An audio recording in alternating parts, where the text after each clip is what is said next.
Europe is about to announce crisis measures to keep its economy going as it combats the coronavirus pandemic. Now, in a few moments, we'll hear from a European Commission President, Ursula von der Leyen, and the Executive Vice Presidents, Valdis Dombrovskis and Margrethe Vestager. They are due to speak in Brussels in a few moments. And with the disease spreading throughout the EU, they're expected to offer funds to prop up vulnerable industries. They'll also allow countries to break deficit spending rules as they battle the virus. That is something that Italy, the worst-hit country, has already said it will do. The European Union will also offer cheap loans to companies hit by the outbreak as customers stay away. All right, we have our team of correspondents on this story with us. Here in studio, we have Gerhard Alfers from DW Business, our political correspondent, Nina Haase, and also standing by for us in Brussels, our correspondent there, Bernd Riegert. Good to have you all with us. And Bernd, we're going to start with you there in Brussels. Just first of all, you're not at our DW studios there in Brussels, so tell us where you are and what the situation is like there. The Belgian government yesterday announced new strict measures to contain the virus. I'm now on the rooftop of my private building, actually, because the government asked people not to go to work, to stay at a home office and to avoid public transport and things like that. Schools are still open, but they are going to close on Monday. Shops, bars, restaurants, everything will close down. Every cultural event will close down tonight at midnight. Okay. It's a kind of an Italian-style lockdown in a lighter version. Okay, Bernd, there in Brussels, and we're going to go right to the press conference because it looks like it's getting underway. Commission President Ursula von der Leyen speaking now. Institutions, governments, economies, but the coronavirus pandemic is most of all testing people. This is not only an unprecedented challenge to our healthcare systems, but also a major shock to our economies. I am convinced that the European Union can withstand this shock. But each member state needs to live up to its full responsibility, and the European Union as a whole needs to be determined, coordinated and united. In a pandemic, scientific-based guidance is essential to help plot the best course of action. Yesterday, together with Commissioner Stella Kyriakides, I launched a board of outstanding scientists, virologists, epidemiologists, to assess the ongoing situation and help us develop the most effective responses. Our goal is to develop guidelines and evidence-based strategies to deal with the spread of the virus. We are just at the beginning. Every member state, even those who have very low numbers today, all of us have to know and to understand this is not possible to stop the virus. But it is possible and of utmost importance to slow down the spread of the virus. That is doable. And you've seen many measures like schools and universities are being closed, events are cancelled. We just slow down the public life. This should give our healthcare systems, our nurses and our doctors, the intensive care units, the time and the space they need to cope with the surge of new patients as the virus spreads on. The Commission is also taking all necessary steps to ensure an adequate supply of protective equipment across Europe. Commissioner Breton is in close contact with the producers of such equipment. We assess the stocks. We work on scaling up their capacity rapidly. And here I want to be very clear. The single market has to function. It is not good when member states take unilateral action because it always causes a domino effect, and that prevents the urgently needed equipment from reaching the patients, from reaching hospitals and the medical personnel. And ultimately, it amounts to reintroducing internal borders at a time when solidarity between member states is needed. On this matter, I have been in very close contact with Germany, with France, and with other member states, and I'm happy to report that they are willing to adapt their national measures as we requested. In the last few hours, we've seen travel bans and controls being put in place in a number of member states. Of course, we all want to protect our citizens from the spread of the virus. So let's look together at how we can do that and how we can do it most effectively.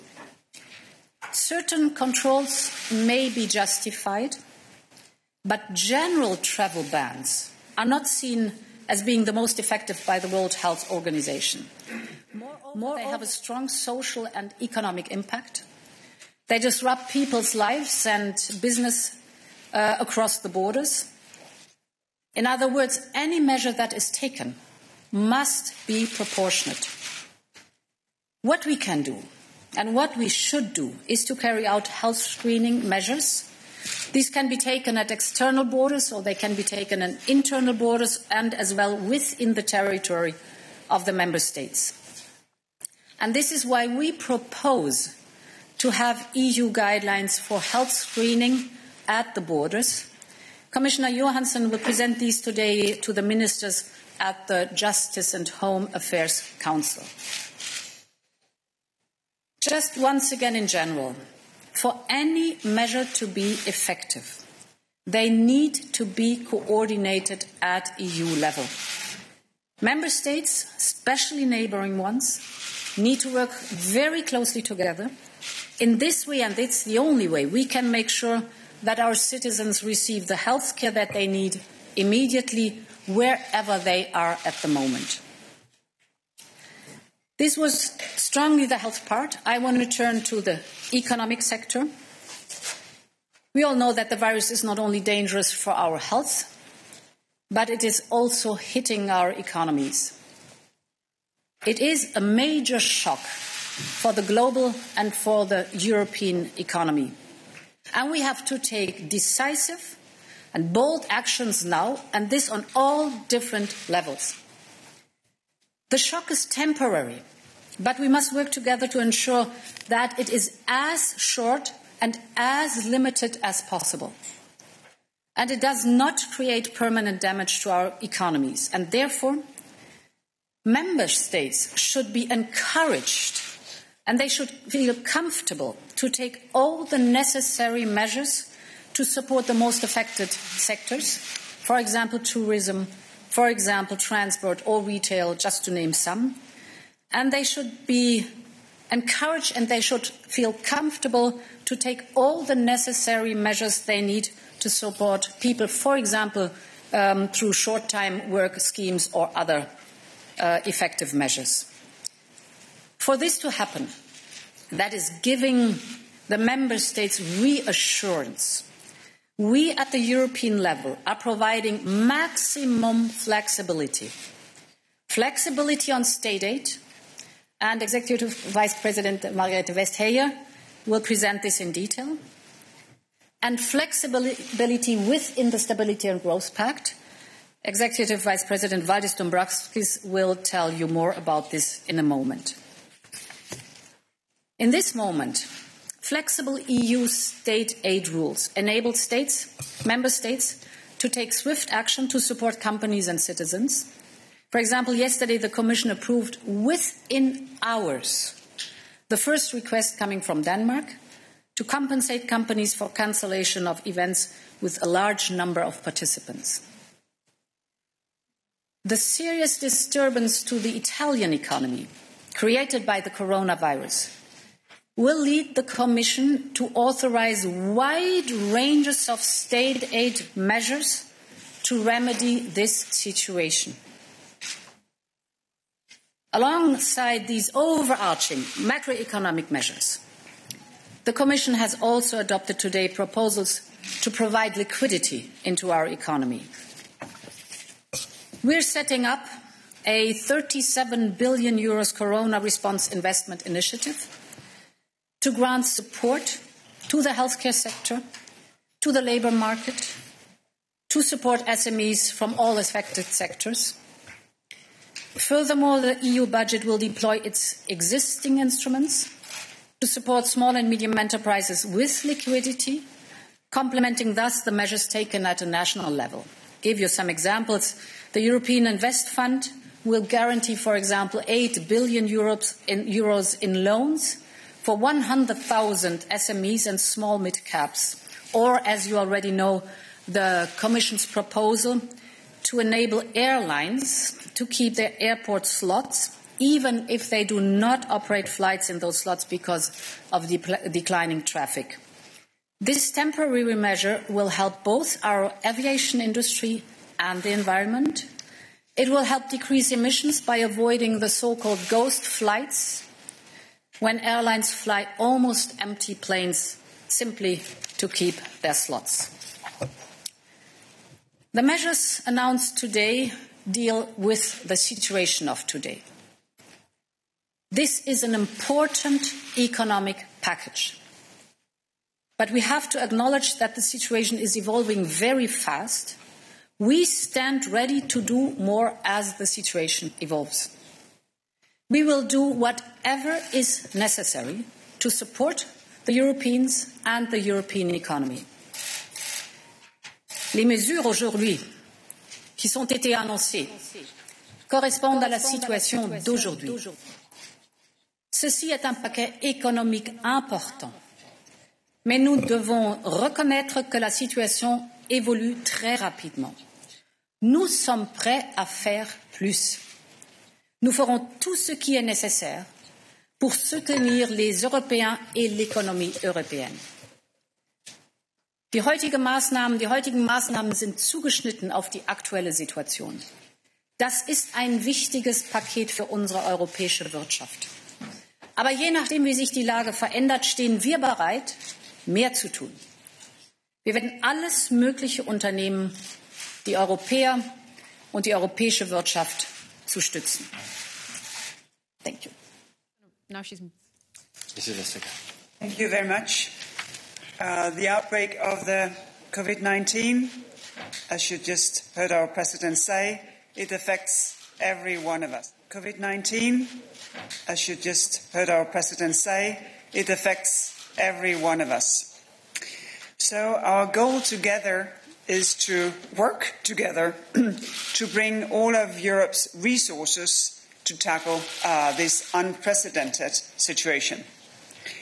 It is both lives and livelihoods that are at stake. Businesses all over Europe, and in particular smaller ones, are struggling with the effects of the actions that governments have had to take to slow down the spread of the virus. So the Commission will work quickly and decisively to help governments use resources to help citizens and businesses. Our goal is here to make sure that businesses have the liquidity they need to keep operating, and to make sure that the support reaches the companies that need it.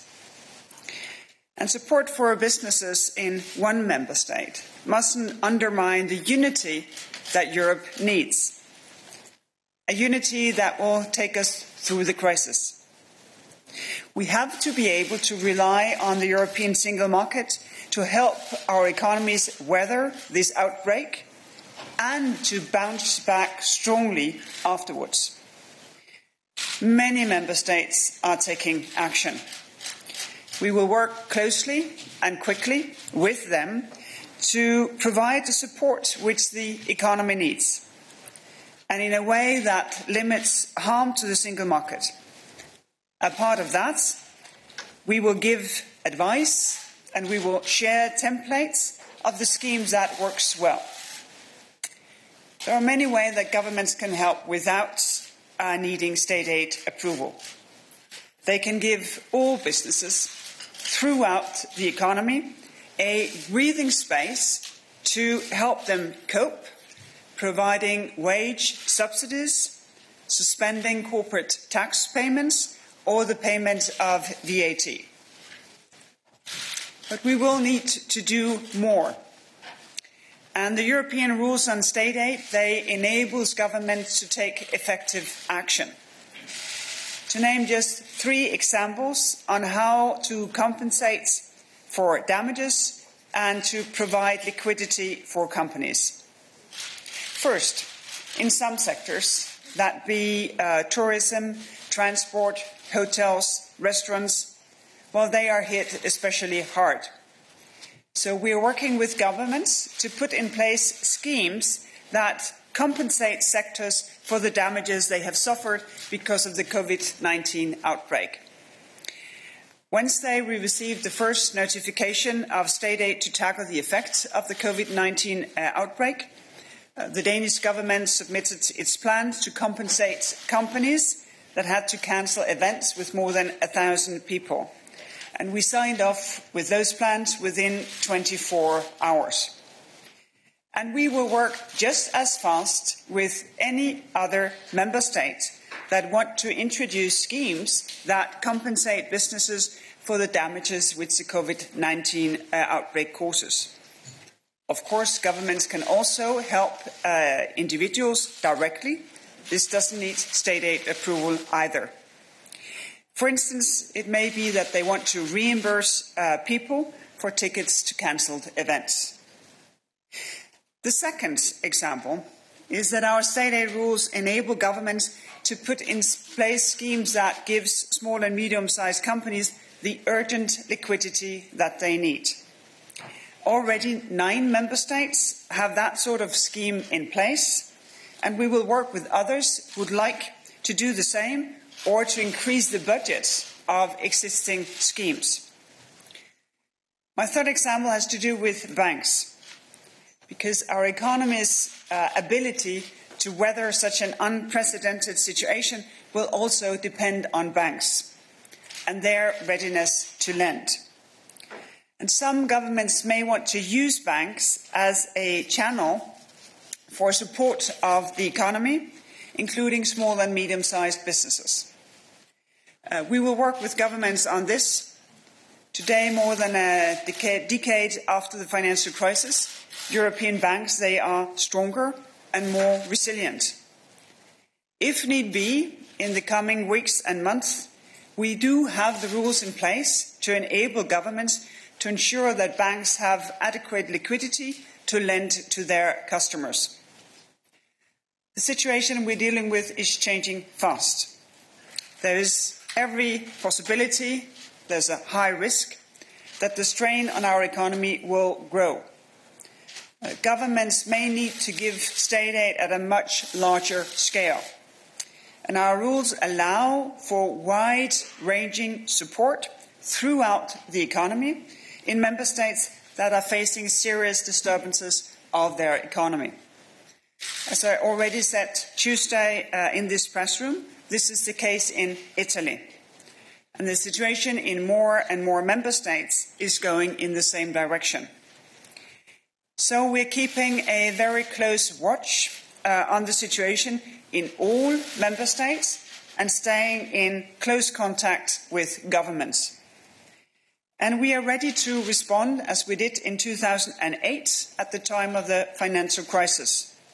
At that time, the Commission adopted a temporary framework guiding member states as to how to use state aid to help stabilise the European economy while protecting the single market.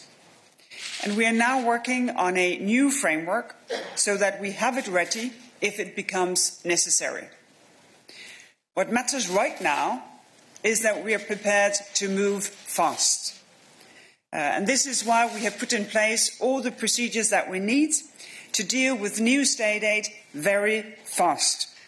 And that includes a hotline that is open 7 days a week for public authorities to raise questions, to ask for advice, to ask for a template in order to give aid to cope with the effects of the COVID-19 outbreak.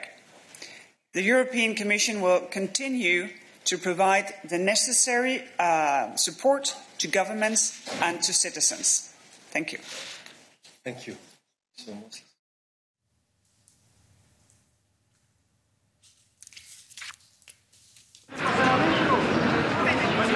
Is our absolute priority. We commend Member States' authorities for taking courageous and far-reaching measures to contain this virus. And we also need full solidarity with those affected around Europe. We are all in this together. And we know that this health emergency will have a significant economic impact. Our job is also to make sure that we respond in the most effective way possible to support people and the economy. Our economies are fundamentally solid and robust enough to withstand this temporary shock. We have all the tools at our disposal. We will use them fully and without hesitation to step with the situation as it evolves. One of our top priorities today is to make sure that our companies have all the liquidity they need and that jobs and incomes of affected workers are protected. That applies to Italy, the first country that was hit, and of course to all other countries in the EU. The Commission will support countries that use full flexibility in the Stability and Growth Pact at these times of need. This allows our countries to implement the urgent measures needed to contain the outbreak and mitigate its negative social and economic impact. The unusual events clause can accommodate exceptional spending to contain the virus outbreak. This includes healthcare expenditure and relief measures for businesses and workers. Countries can carry out immediate containment measures to provide medical equipment, increase hospital capacity, civil protection measures and information campaigns. Spending can also be directed towards providing support to workers and the self-employed and to companies that are most affected, especially SMEs in sectors such as tourism, transport, especially aviation, retail and catering. The Commission stands ready to activate the General Escape Clause to accommodate a more general fiscal policy support. This clause would, in cooperation with the Council, suspend the fiscal adjustment recommended by the Council in case of a severe economic downturn in the euro area or EU as a whole. In addition to health-affected businesses, we will deploy €1 billion of EU budget guarantee to provide up to €8 billion in liquidity to at least 100,000 SMEs. Affected companies will also be able to delay the payment on their existing loans. Today, I am calling on the European Investment Bank and the European Bank of Reconstruction and Development to refocus their activities and to take immediate measures to support European businesses. Finally, it is essential that banks continue providing liquidity to the economy. The European Central Bank announced yesterday measures that will support bank lending to companies affected the most by the spread of the virus and provide immediate liquidity to the system. EU banking supervisors have encouraged national authorities to make full use of the available flexibility that can provide significant capital relief to banks to support the economy. Well, yes, these are challenging times, but by taking the right steps at the right time, we will overcome this shock. We are all in this together, and we will act in our common European interest. Thank you. Thank you very much. We will now take some questions. Anne, you asked for the floor. I believe in German. Eine Frage. Anne Gelinek vom ZDF, Anne Gelinek, ZDF Brussels. Eine Frage an die Präsidentin in Deutsch, if I may. Frau Präsidentin, die Bundesregierung hat gerade angekündigt, dass sie deutschen Unternehmen unbegrenzt Kredite geben wird. Andere Mitgliedstaaten haben auch angekündigt, dass sie mehr Schulden machen werden. Welche Gefahr geht davon für den Stabilitätspakt aus? Und zweite Frage, wie wollen Sie sicherstellen, dass die EU-Mitgliedstaaten nicht gegeneinander arbeiten mit Exportbeschränkungen, Einreisestopps und Grenzkontrollen? All right, we've just been listening in there to a press conference led by European Commission President Ursula von der Leyen. She was joined by Executive Vice Presidents there, Valdis Dombrovskis and Margrethe Vestager. And we heard Ursula von der Leyen there saying that the EU can withstand this shock, but the member states have to take responsibility and have to act in a coordinated and united way. We have Gerhard, Nina and Bernd with us who are listening into that press conference. Bernd, I'll start with you. A lot was said. If we pick through what was said, what stood out to you?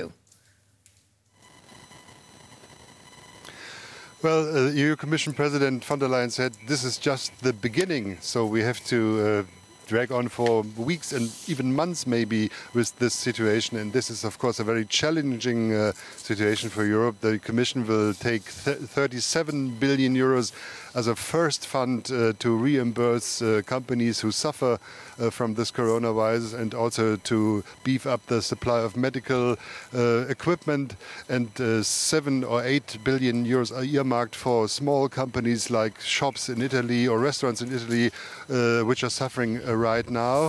And she appealed for coordination because many member states are just doing what they want now in this crisis. Everybody is his own first, and she also said no border closures for goods and people.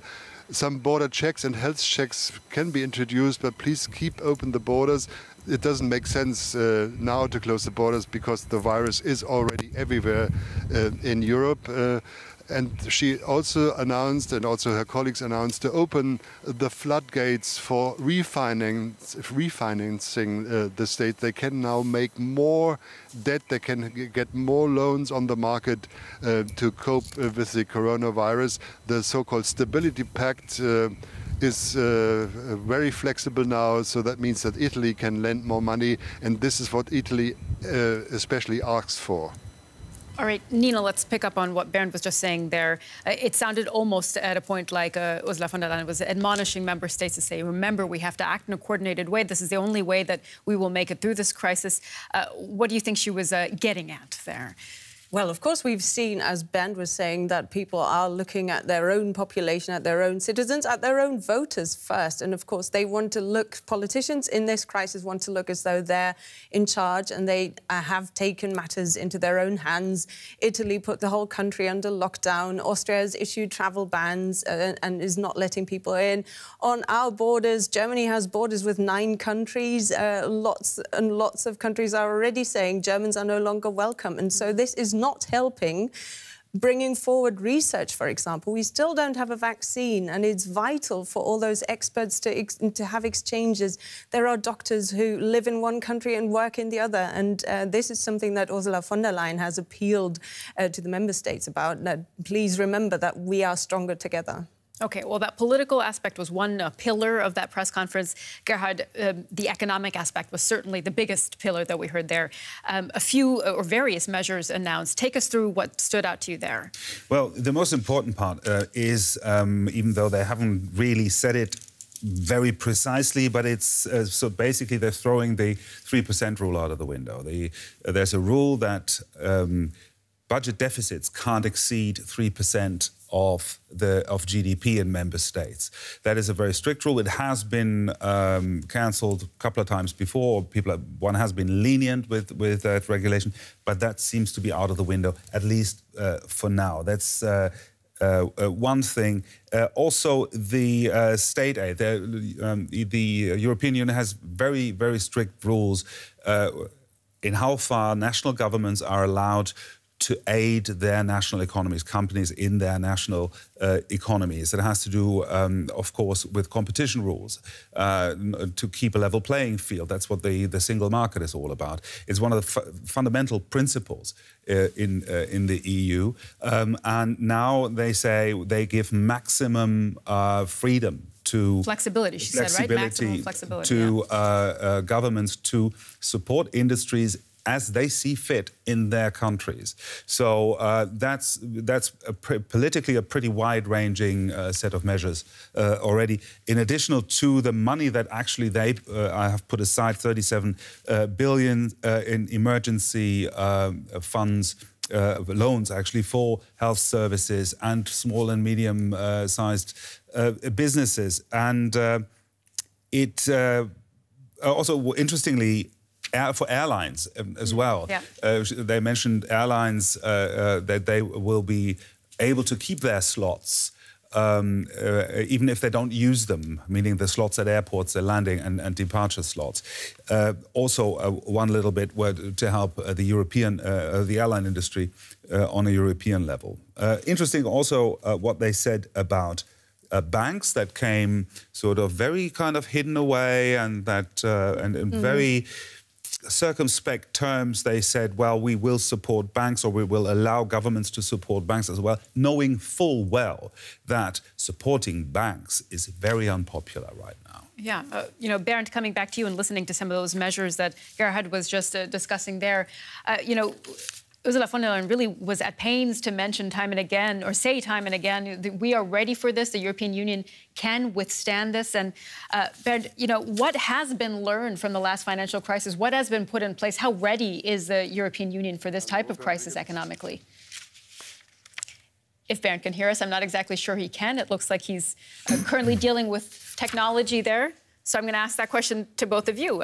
You know, if we've heard that from Ursula von der Leyen and also echoed from Vestager and Dombrovskis as well, we are ready and we can withstand this. I mean, how robust is the economy on a European level?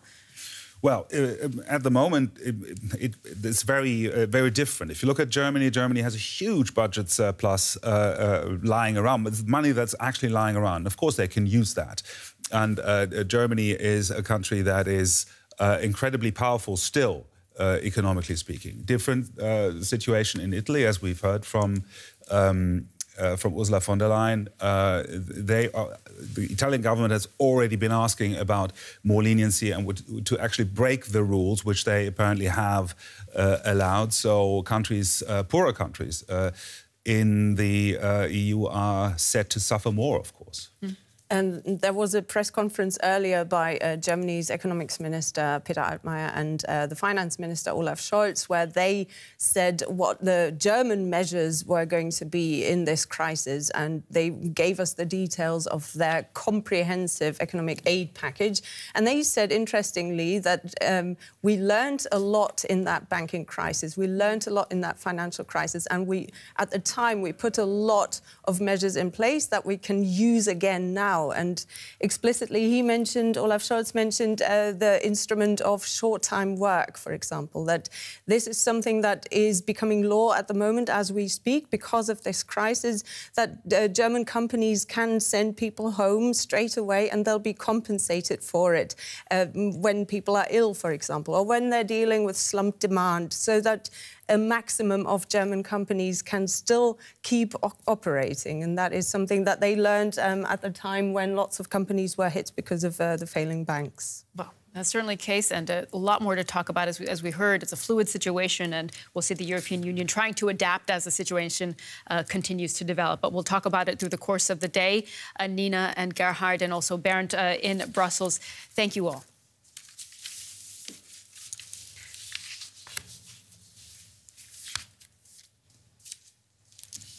Well, one measure that's about to have a drastic impact on the markets is the European travel ban imposed by U.S. President Donald Trump, which is due to take effect in just a few hours' time.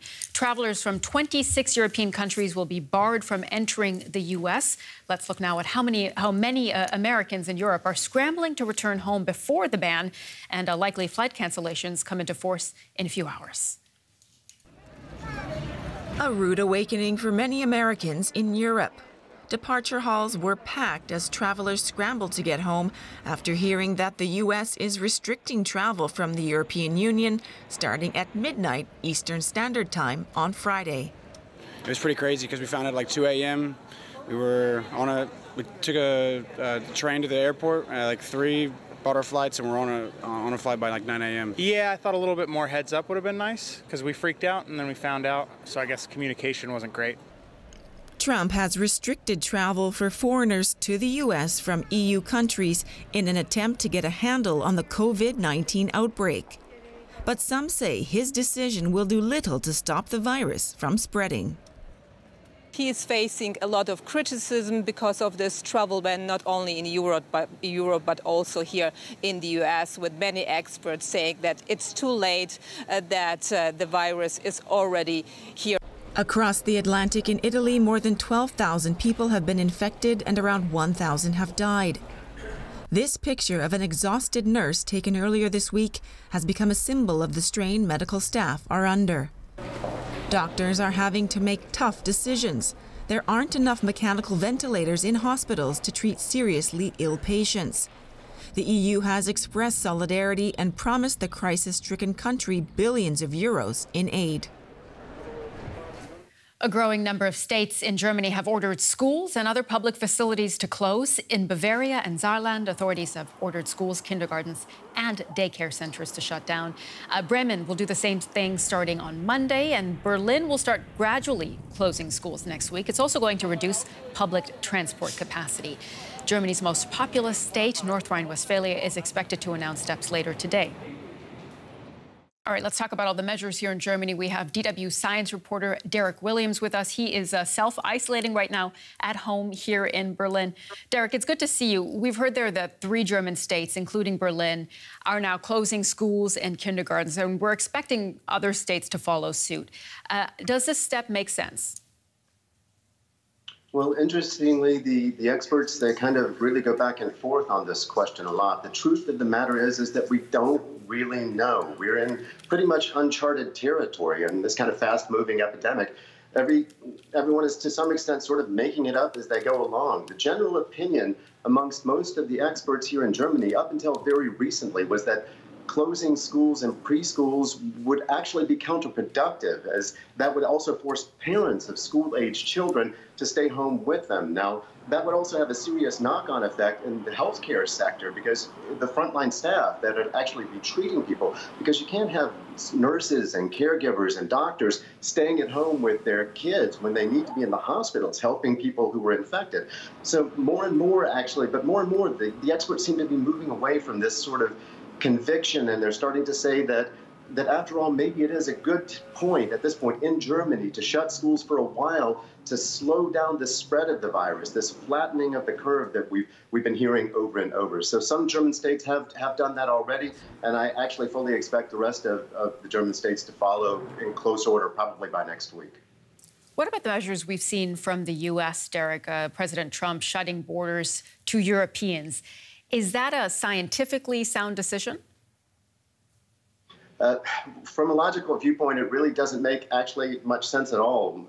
I mean, while it's true that in Europe and in Italy in particular, they're struggling with numbers of, and we're struggling with numbers of infections, it doesn't really mean that people are better off in the U.S. I mean, most experts say that this lower infection rate is actually down to the fact that very few tests have been conducted in the U.S. at all, and that's down to the fact that actually less than 10,000 of them. Just for comparison, in South Korea, a major hotspot, they've been conducting 20,000 tests a day, and 10,000 tests in the entire American population is not really enough to say whether or not there's a large gray number of people who simply haven't been tested but have contracted the infection. So shutting off Europe doesn't really make any kind of sense logically or scientifically. It kind of only makes sense if you think about it as a political move. Derek, it does seem like there's a lot we still don't know, and a lot of people are wondering about infection and mortality rates. Do we have any reliable numbers on that yet? Well, calculating mortality rates actually during a disease epidemic, it's really a very tricky business, because it's not enough to take the number of reported deaths and divide it by the number of confirmed infections, because as we all know, there are going to be a large number of people who have mild symptoms or who are possibly asymptomatic, and those people might never be tested, or we might only be able to test them in the coming months and years for antibodies to see if they might have actually had the disease at one point. So it's a very, very squishy number to talk about the mortality rate. What we really need, what we do know about it at this point, is that it appears to be around 1%, up to maybe 2%. It's depending also very much on changing from nation to nation. And an older nation like Italy, it's going to be higher because the population is higher. The population is older. 1 in 4 Italians is over 65. Places like South Korea, where they're testing, it's actually proving to be lower. It's going to be, what we know at this point is it's more deadly than the flu, and it's less deadly than SARS. And coming to really a firm conclusion about mortality rates, other than that, it's going to be vague for the coming months and years. All right, Derek Williams from DW Science with us. Thank you very much. Now, the German government is promising businesses an unlimited line of credit to offset the effects of the coronavirus crisis. Let's listen into what the economy minister had to say. We've said that the economy should not fail due to lack of money and political will. That means no healthy company and no secure job should face difficulties or disappear permanently, because this country, like many other countries, is affected by the corona pandemic. All right, Nina Haas back with us. Nina, the German economy and the finance ministers, Peter Altmaier and Olaf Scholz, they've announced a sweeping aid package. What were the key measures? Well, they call it the most comprehensive economic aid package in German post-war history. And they say these are really extraordinary times that nobody has lived through, at least not the majority of Germans have lived through times like this. And they said, we must do everything and we must do whatever is necessary. And so essentially in this package, they announced that they'll do three things. In the first step, that short-time work regulations are becoming law at the moment, which means that it'll be easier for companies to send people home. They'll get some compensation so they don't have to hesitate if they've got sick people at home or whether demand has slumped. Then there'll be tax deferrals, so people won't have to pay taxes if, for a foreseeable time, if a business has been bad for them.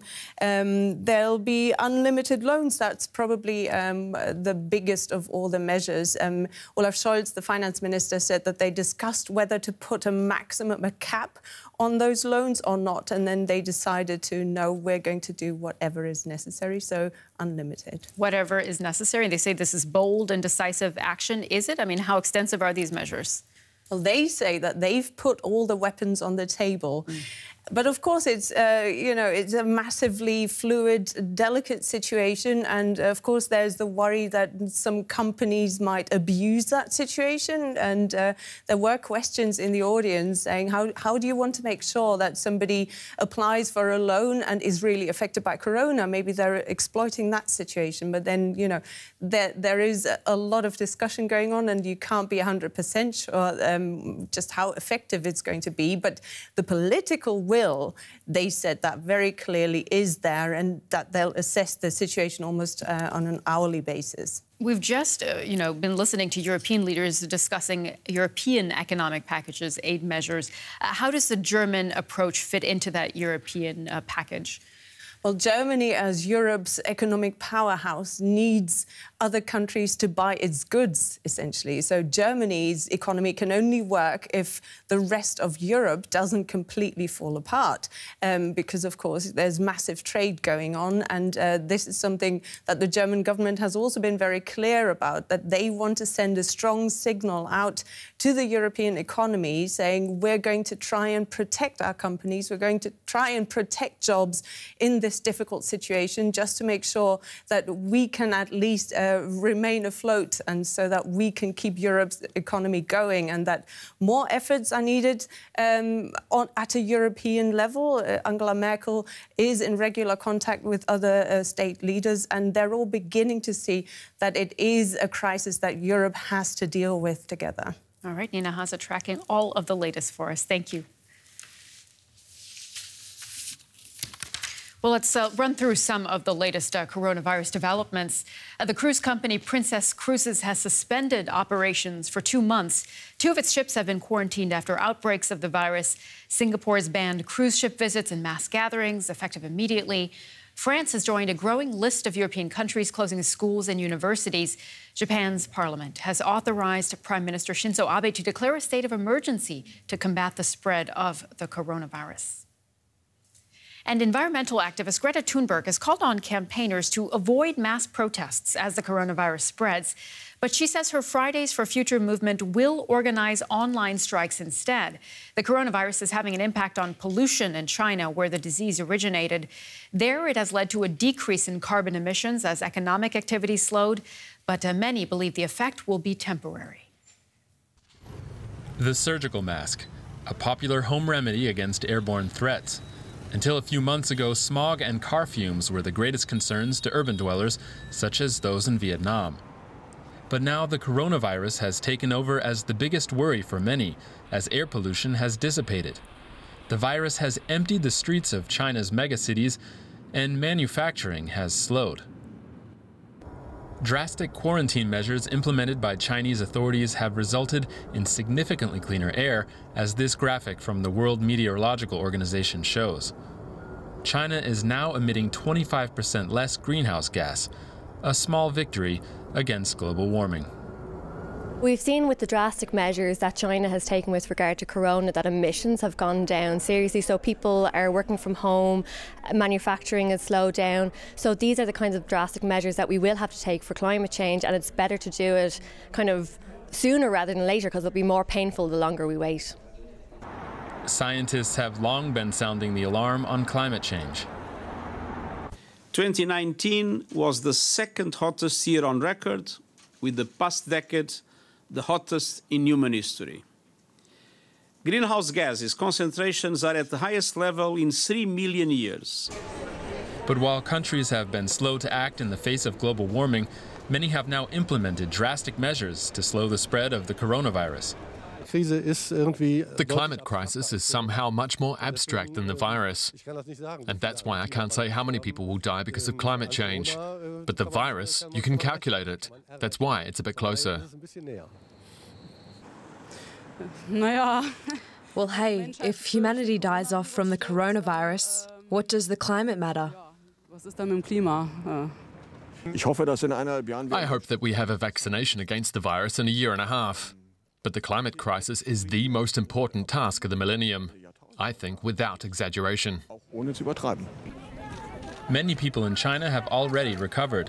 When the coronavirus crisis passes, experts say manufacturing will catch up on what it had not been able to produce.